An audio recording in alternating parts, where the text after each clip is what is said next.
Olá pessoal, tudo bom? A gente vai continuar as nossas aulas aqui do sétimo ano, né?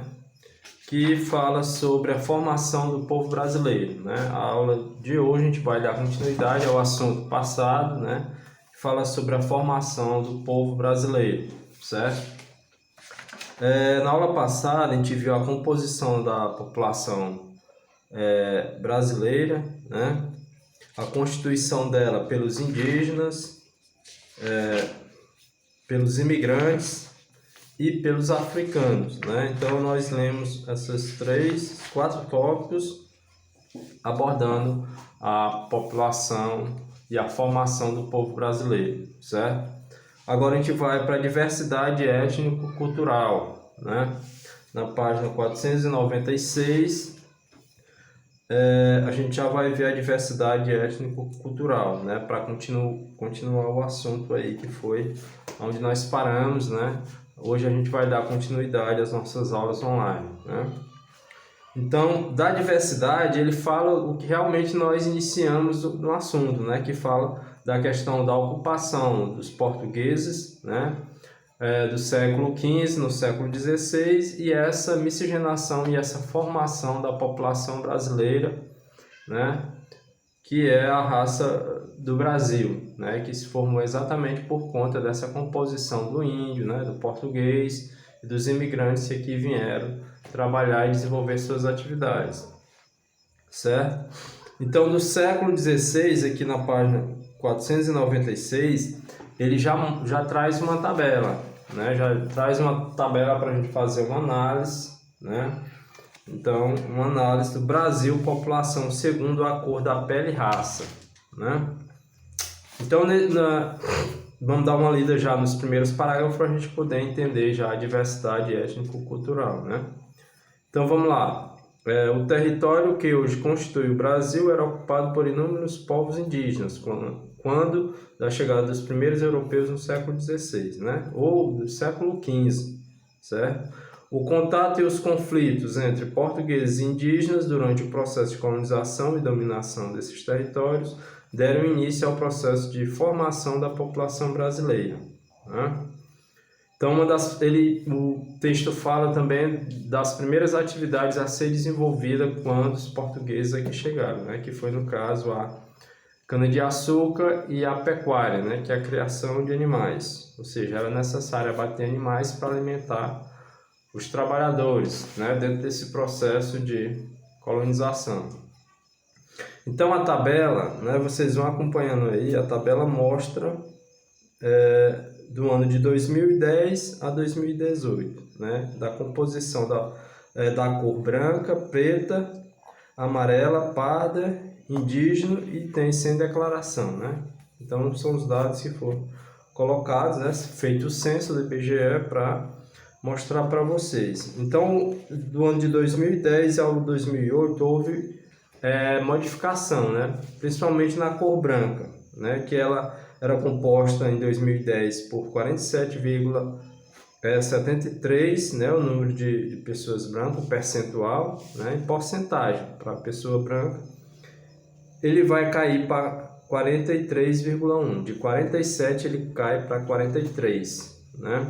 Então, a parda de 2010, 7,6, em 2018, 9,3, ou seja, aumentou a composição da população na cor parda, né? Ou seja, antes predominava a cor branca, né? Em 2018 ela vai predominar a cor parda, com 9,3%, né? O percentual da população brasileira. Ou seja, nós somos essa mistura, né? Nós não somos totalmente brancos, porque às vezes você é branco, mas tem um cabelo, né, enrolado, encaracolado, características do negro, né? Então, a gente não pode dizer que a gente só tem uma raça, né? Nós somos dessa mistura do índio, né, do negro e do europeu, né, que é o branco, certo? Amarelo, 1,9, só desse dado, né? Parda, 43,1 para 46,5, aumentou tanto na preta, né, dos negros, que era 7,6 para 9,3, né? Quanto para a parda de 43 para 46, aumentou, né? Predominou a cor mais escura, né? Devido ao processo de miscigenação da população brasileira, né? Ou seja, pessoas brancas casando com índios, pessoas brancas casando com negro, né? Que dá a cor parda, né? Certo? Então, página 497, também a gente vai fazer uma leitura já nesse primeiro parágrafo, para a gente poder entender o que é essa miscigenação, né? E depois a gente vai mostrar também um gráfico aqui, bastante interessante, né? Com relação à questão do nível de instrução em 2017, né? Então, vamos lá, página 497 diz assim: embora seja senso comum a afirmação de que a diversidade étnica e cultural brasileira se apresenta pela miscigenação, né? Ainda não se aborda suficiente honestamente as heranças da política da escravidão na condição de vida atual da população brasileira. Diversos estudos demonstram que as populações negras e indígenas enfrentam até hoje condições de vidas piores, né, em relação a outros grupos. Infelizmente, a expressão dessa desigualdade socioeconômica está relacionada ao nível de pobreza, à segregação racial, o desrespeito à cultura e à dificuldade de acesso ao mercado de trabalho, aos melhores salários e aos estudos, né? Inclusive, a gente vai mostrar o gráfico para vocês que realmente a realidade do Brasil, né? Antigamente, ainda hoje diminuiu bastante essa questão do preconceito com relação à raça negra, né? Tanto é que eles têm mais dificuldade, eles têm pouco acesso à escola, eles têm mais dificuldade de entrar na universidade, né? Isso foi melhorando de 2010 para cá, né? Essa questão do acesso às universidades, porque antigamente até os negros tinham não tinha essa prioridade de ter um nível superior, né? Por conta da questão do preconceito também. E boa parte da população negra não está excluída, né? Segundo os dados aqui do IBGE, certo? É esse gráfico aqui, ó. Então eu vou apresentar para vocês aqui o percentual. Nós temos a cor branca e a preta ou parda, né? Então a preta ou parda é a verde, ó. O percentual de pessoas que quase não têm instrução é bastante elevado. Só vai melhorar um pouco lá para o nível superior completo em 2017, né? Principalmente o governo atual, ele deu também chances para que o negro, né? Inclusive tinha cotas para o negro. Acho que ainda predomina essas cotas. Eu não sei se o governo atual já aboliu essas cotas para negros conseguir entrar na universidade, né? Porque até então, né, o governo antigamente, o anterior a esse governo conseguiu cotas para os negros nas universidades, né? Dentre outros programas também que beneficiou muitas pessoas carentes, não só os negros, mas também muitas pessoas carentes que queriam cursar, né, ter um curso superior. A gente vê que houve bastante melhora bastante significativa, mas que ainda predomina a maior quantidade de brancos nas universidades. Leia o gráfico a seguir e responda as questões 15 e 17. Então eu quero que vocês frisem nesse gráfico aqui para a gente poder entender. Sem instrução ou fundamental incompleto, o percentual para negros, né, 13,2, para brancos 8,5, mais baixo, né? Ou seja, os brancos têm mais instrução, né, com relação ao ensino fundamental incompleto do que os negros. O percentual para negro é 13,2, é maior, né, de pessoas sem instrução nenhuma que não tem nenhum ensino fundamental. Fundamental completo ou médio incompleto, negros 19,7, branco 14,7, né? Sempre o percentual para negros com relação aos estudos de pessoas que não têm nível de instrução é mais elevado para negros, né? O gráfico mostra. Médio completo ou superior incompleto, negros 15,5, brancos 11%, né? Superior completo, aí negro 7,4, branco 6,3. Só que eu falei agora há pouco, né? Só esse gráfico só melhorou aqui para a questão do nível a nível superior completo, né, de 7,4 para 6,3 já é bastante próximo, né? Porque o governo deu realmente cota para negros ter oportunidades por igual, né? Com diz respeito à questão da universidade, consequentemente o mercado de trabalho, né? Porque eles sofrem muito com relação à questão do mercado de trabalho, né? Por conta de que no Brasil ainda tem bastante preconceito, né? Principalmente a questão da cor, né? Infelizmente ainda ocorre, não deveria ter, mas ainda tem. Ó, na página 499, né? A gente vai ler, vai ver a mobilidade da população. Aqui nessa página a gente vai ver o conceito de imigração e emigração e imigração, e o conceito de migração, que migração é o deslocamento de pessoas de um local para outro, né? De uma cidade para outra, de um bairro para outro, ou de um país para outro, ou de um continente para outro. Está dentro do conceito de migração, né? Então vamos dar uma lida aqui, ó. A mobilidade populacional envolve diversos tipos de movimento. É entendida como deslocamento de determinada população de um lugar para outro, né? Esse deslocamento ou mobilidade também é chamado de migração, né? Migração é o deslocamento de pessoas de um local para outro, né? O tema que nós estamos vivendo aqui na página 499, que é a mobilidade da população. O outro conceito são migrações internas e migrações externas, né? Ou seja, tem aquela migração que eu saio daqui do meu estado para ir lá para outro estado, né? Ou mesmo eu posso migrar dentro do meu estado, né? Do Piauí, certo? Então são migrações internas. Já migrações externas eu já vou para fora, lá para a Argentina, lá para o Paraguai, lá para os Estados Unidos, ou seja, lá para onde for, né? Para outro país, né? Então vamos dar uma lidazinha. Ó, na migração, tanto interna quanto externa, a pessoa que migra é identificada por dois termos. O emigrante, com E, né? Emigrante é aquela pessoa que sai. E o imigrante é aquela pessoa que entra dentro do país, né? Então tem assim, emigrante, quando deixa o seu lugar de origem, podendo ser município, estado ou país.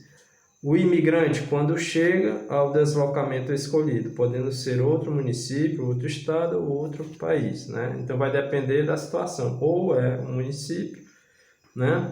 Por exemplo, eu saio daqui para a Batalha, eu estou emigrando porque eu estou saindo, né? E o batalhense vem de lá para cá, para Esperantino, é o imigrante. Só um conceito aqui próximo, mais abrangente. Por exemplo, eu vou lá para os Estados Unidos, eu vou emigrar com E, né? Ou seja, eu vou sair do Brasil para ir para os Estados Unidos. Já quem está lá nos Estados Unidos vai me receber como um imigrante, entendeu? Certo? Então, quando uma pessoa vem lá da França, né, lá da Europa, entra no Brasil, ele é o imigrante com I, né? Imigrante, porque ele entra dentro do meu país. O emigrante é quando ele sai, certo? Então, só para você perceber a questão da diferenciação de emigrante e imigrante, né? O texto também fala com relação às áreas de repulsão e às áreas de atração, né? Então, as áreas de repulsão, geralmente essa pessoa saiu da sua região forçada por guerras, por catástrofes naturais, e a pessoa acaba migrando, né? Não, nem mesmo porque quer, porque realmente a situação faz com que a pessoa migre, né? Ou mesmo porque está passando nessa cidade e vai tentar um emprego em outra cidade, então ela vai emigrar, certo? Então são vários fatores que fazem com que as pessoas migrem de uma região para outra, né? Como a gente falou aqui, tem a migração por área de repulsão, né? Ou área de atração. Por exemplo, os nordestinos na região sudeste, né? No período do processo de industrialização, a quantidade de nordestino que foi para a região sudeste, trabalhar em São Paulo e Rio de Janeiro, foi imensa. Imagine, né, naquela época, hoje já está mais tímido, né? Hoje muitas pessoas ainda vão para São Paulo, para Rio de Janeiro, mas nem comparado àquela época do processo, do boom da indústria, do processo intenso do processo de industrialização na região sudeste. Então, muitas pessoas de todo o Brasil emigraram, né, para a região sul e sudeste, onde o progresso estava iniciando ali, né, a partir de 1950, principalmente. né? Mas que ainda hoje esse fluxo migratório ainda existe intensamente, de regiões para regiões, né? De São Paulo, dentro das regiões metropolitanas de São Paulo para Rio de Janeiro, interior de São Paulo, toda aquela região há um dinamismo muito grande, né? Por conta da questão financeira, por conta da atividade industrial. Então muita gente tem a querer ir, né, para esses grandes centros industriais em busca de melhores oportunidades, certo? Existe a migração interregional, né? É a migração dentro de um mesmo país, pode ser interregional quando ocorre de um estado para outro, né? Então, se eu saio daqui para o Maranhão, né? Então, o maranhense entra no Piauí, é uma migração interregional. E intrarregional, quando o fluxo migratório ocorre dentro do mesmo estado, né? Então, do estado do Piauí, eu saio de Esperantina para Batalha, Esperantina para Luzilândia, Esperantina para Teresina, né? É dentro do mesmo estado. Interregional, que eu falei no início, interregional vai com relação às regiões, né? Eu vou lá para a região centro-oeste, eu vou para a região sul, né? Ou seja, vai para outro estado. A migração interregional é dentro do mesmo estado, ou seja, o meu deslocamento vai de uma cidade para outra. Eu saio daqui para Luzilândia, saio daqui para Teresina e assim por diante, né? Outra coisa que a gente vai trabalhar também, para a gente concluir o material de vocês, é a questão da migração definitiva, quando a pessoa passa a residir permanentemente no local para o qual migrou, né? É um tipo de migração definitiva, né? Quando não dá mais para aquela pessoa ficar naquela situação e ela acaba migrando e se estabelece dentro daquele país e vive lá até o resto da vida, né? Temporária, quando o migrante permanece apenas por um período de tempo no local para o qual migrou. O êxodo rural é a saída do homem do campo para a cidade, né? E o êxodo urbano é o retorno do homem do campo para a cidade, né? Então tem essa situação também. O êxodo rural, por exemplo, o homem sai do campo para a cidade em busca de melhores condições de vida, porque não dá mais para ele viver no campo, né? E tem o êxodo urbano, que ele acaba voltando para o seu interior, porque não dá também para ele viver na grande cidade, por conta da violência, né? Por vários fatores também, porque ele não tem mais um emprego na grande cidade, ele acaba retornando para a sua pequena cidade. Existe também um movimento pendular, que é aquele movimento em duas cidades ali que são próximas, por exemplo, a gente pode citar Teresina e Timon, né? Aqui mesmo na região nordeste, Teresina e Timon, as pessoas moram em Timon, mas trabalham em Teresina, outros trabalham em Teresina, mas moram em Timon, e assim vice-versa, né? Alguns saem de sua cidade para ir trabalhar em outra cidade e retornam só no final da tarde. Esse é o movimento pendular, né? Um movimento temporário também, e o movimento pendular no que diz respeito à questão do trabalho, do dia a dia, né? Do trabalho. Página 501 também vocês vão ler, aqui tem bastante coisa para vocês lerem, mas a gente vai explicar um pouco sobre os fluxos internos, né? Então, esses fluxos internos dentro do país vai de região para região, a gente pode citar desde o início dos séculos, principalmente do século XVI, do século XVII, com a produção da cana-de-açúcar, a criação de gado também, né, que foi bastante expressivo no Brasil. Lá no terceiro parágrafo, ele fala sobre o extrativismo mineral no século XVIII, que foi outro fator também importante para a questão da região de Minas Gerais, o Mato Grosso, né, Goiás, para o desenvolvimento dessas regiões. No século XX, o café na região sudeste, né, que foi outro atrativo também do processo de migratório, não só do Brasil, mas também imigrantes que vieram da Itália, né, de várias nacionalidades vieram trabalhar com a produção do café aqui no Brasil. E o látex na região amazônica, né? Ou seja, cada região tem uma particularidade no que diz respeito à questão da produção, né, de um produto, né, enriquecendo ainda mais as regiões brasileiras. E vocês vão ler também nessa parte aqui, né? Aí fala novamente que em 1940, as ondas migratórias dos nordestinos para São Paulo e Rio de Janeiro, né, que eu falei agora há pouco, foi bastante expressiva por conta da atividade industrial, né, que se instalou na região sudeste e estava realmente necessitando de mão de obra, né? E muitos foram trabalhar na região sudeste. Muitos nordestinos saíram daqui, né, para trabalhar na região sudeste, né? Lá na página 502, ele mostra a questão da realidade da construção de Brasília em 1950, que foi outro fator importante também, né, dentro desse contexto, né, que nós estamos trabalhando. A questão da construção de Brasília com o objetivo de fazer com que as pessoas também migrassem para a região centro-oeste, porque era uma região mais esquecida. Tanto a região norte como a região centro-oeste sempre foi uma região mais esquecida. Então, o que os governos fizeram? Criaram Brasília para que ocorresse a descentralização do processo econômico, né? Ou seja, a indústria saísse da região sudeste e também migrasse para Brasília e para todas as regiões brasileiras, fazendo com que intensificasse o número de pessoas também na cidade planejada, que no caso Brasília, né? Que foi planejada dentro do estado de Goiás, né? Com o objetivo de fazer com que ocorresse um maior dinamismo para aquela região, né? Também, e não ficasse apenas na região sudeste, região sul, região nordeste, para que ocorresse também esse processo migratório para a região centro-oeste, e assim também como o látex lá na região norte, né? A questão da borracha, né? O período da borracha também foi bastante significativo para o Brasil, né? O que a gente vai ver mais? A questão dos fluxos externos, né?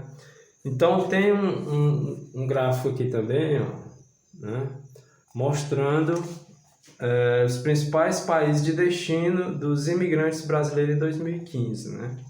Então, a maior parte, em primeiro lugar, foi para os Estados Unidos, né? Sempre foi um atrativo maior, não só para o Brasil, como para todo mundo. Todas as pessoas querem viver nos Estados Unidos por conta do salário, né?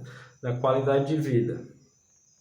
Aí depois vem o Paraguai, né? Muitos brasileiros também foram buscar emprego no Paraguai. Aí vem o Japão, Reino Unido, Portugal, Espanha, Alemanha, Itália e Canadá, né? Ou seja, tem brasileiro em várias partes do mundo, né? Então eles estudam aqui, se qualificam, depois alguns conseguem bolsa para estudar em outras universidades aí, em outras partes do mundo, e acabam se estabelecendo lá, né? E conseguem um bom emprego também, né? Mas para que eles possam sair, eles têm que realmente ter qualificação para ter um emprego favorável lá fora, né? Eles não saem assim à toa, certo?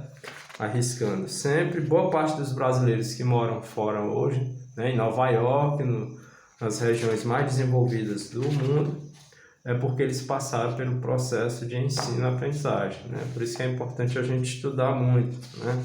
Aprender outros idiomas também, né? Para a gente poder também, quando for sair, saber falar outras línguas, né? Então, por isso que é importante a gente estudar, né? Não deixar de estudar, certo? E estar sempre focado no ensino, né? Então, pessoal, a gente vai ficando por aqui, mas eu vou passar uma atividade hoje para vocês fazerem, né? Do material que a gente já viu aqui, ó. Eu vou dizer as páginas para vocês respondam. E aí vocês vão ter a semana inteira aí para responder e me enviar, né? Vocês vão responder mesmo no material de vocês, certo? Vou dizer as páginas. Página 486, anotem aí, ó. 486, 487, 489, 490, 491, 492, vamos só marcando aí. 495, 496, 498, 499, 500, página 500, 503, 503 e 506, ou seja, são 29 questões, né? Bastante questões, mas a aula passada eu não passei a atividade, eu resolvi passar agora para vocês, né? Então essas são as páginas, certo? Então é toda a unidade 3, menos toda a unidade 3, né? Todo o capítulo 3. menos um ampli, certo? E o ampli depois a gente vai ver essa atividade que eu vou fazer aqui com vocês, certo? Então a gente vai ficando por aqui, né? Nas próximas aulas aí teremos também outras atividades para vocês fazerem. Tchau, até a próxima aula.